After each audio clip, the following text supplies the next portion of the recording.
Hello there, I am Brian Russell. This is my wife, Elizabeth, and we're doing tips that we wish we knew before we ever got on a Viking tour. This is our second tour. We've done we did the romantic Danube. It was very romantic. And now we are on the elegant Elbe, and it's very elegant.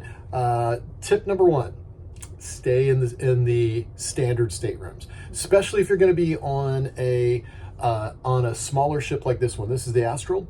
Also, if you're going to be in the one, I just found out that the trip in Portugal is also a smaller ship. So if it's a smaller ship, the staterooms come with a very large window. This is very nice, and I'll show you that you have quite a view. You're above the water level, and here's the best part: you get a shelf.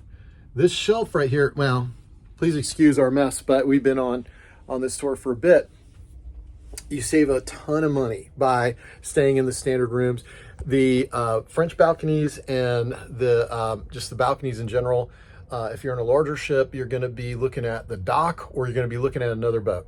So that's something we didn't know about, and we found out too much to our delight that we chose correctly. Just as you tour around the room, it's well appointed. There's something you should know, is that you can keep all of your stuff underneath the bed. I won't go too much detail, but you can keep your luggage there. Now, how do you keep enough for 10 days? How do you pack for 10 days? A couple things that my wife and I did not do this time. We did laundry on the boat, and that was $48 for some underwear and socks. So it's very expensive. Here's an alternative. If you go and get a small amount, if you have your own container of maybe laundry detergent and those kind of things, this is something we're going to do next time. But if you'll notice, if you have enough time left in your tour to do some laundry, you can do so in your sink. And then there's a clothesline right here. And that clothesline comes out and hooks in over here. So you can dry your clothes there if you have a few days to let them dry out. We haven't tried that. Kind of wish we did. We could have saved a few bucks. Here's another way to save a little bit of money.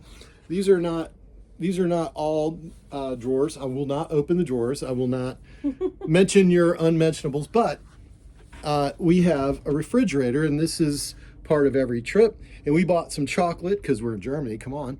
And I also, I can't show them to you because they're gone, but we bought several German beers, and they are way cheaper than the Silver Spirits package.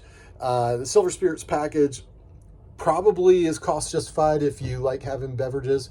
But if you're like my wife and you don't drink alcoholic beverages, she would still have to pay for it if I wanted to get it. And quite honestly, I just want those awesome German beer. So I normally, whatever our first port is, I walk into town, find a grocery store, load up, and then make friends, because they sell big bottles. Unless you're a really heavy drinker, you're going to have plenty to share. A couple other things that I would recommend is that you just kind of take some time to really explore the areas. You're going to get excursions every day, but when you're in port, when you're docked, you normally are going to get some free time, and try to see if you can get out and walk around a little bit on your free time. That's something that I've been doing, and I try to go through the neighborhoods, but keep it safe. There's something you should know: the internet setup. It's not good, and that's been our experience on both trips, and it could stand to be updated. But if you have a good cell phone package with Verizon or whatever, just know it's going to cost you some each day. You can only have 2 devices connected to the onboard Wi-Fi, so and it's awful. So, but you really shouldn't be on the internet much when you're on vacation anyway. So I wanted to let you know about that. What are some other things that we should let people know about, Elizabeth, as far as different tips? This is our stateroom. We think it's plenty big enough. I mean, you do have closets here.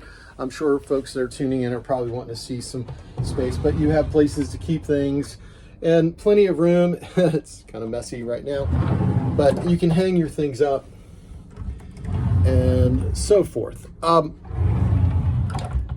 as far as saving money, I mean, it's, you know, you're on vacation, you're not saving a ton of money. But if you're going to book through Viking, call. Always call.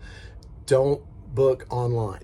And not that it's guaranteed to cost more if you book it online, but every time that we've done it, when we've called, we've asked about promotions, those kind of things. And if there's not any current promotion, then you can wait and they'll put you on a list and they'll start calling you whenever it comes in. So we have taken advantage twice now of the free airfare.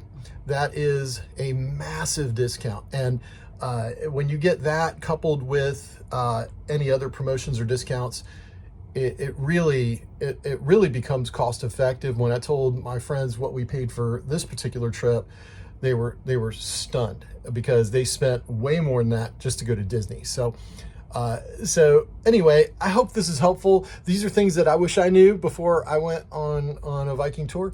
And if it's helpful, great. And just thanks for tuning in. Peace. Have fun.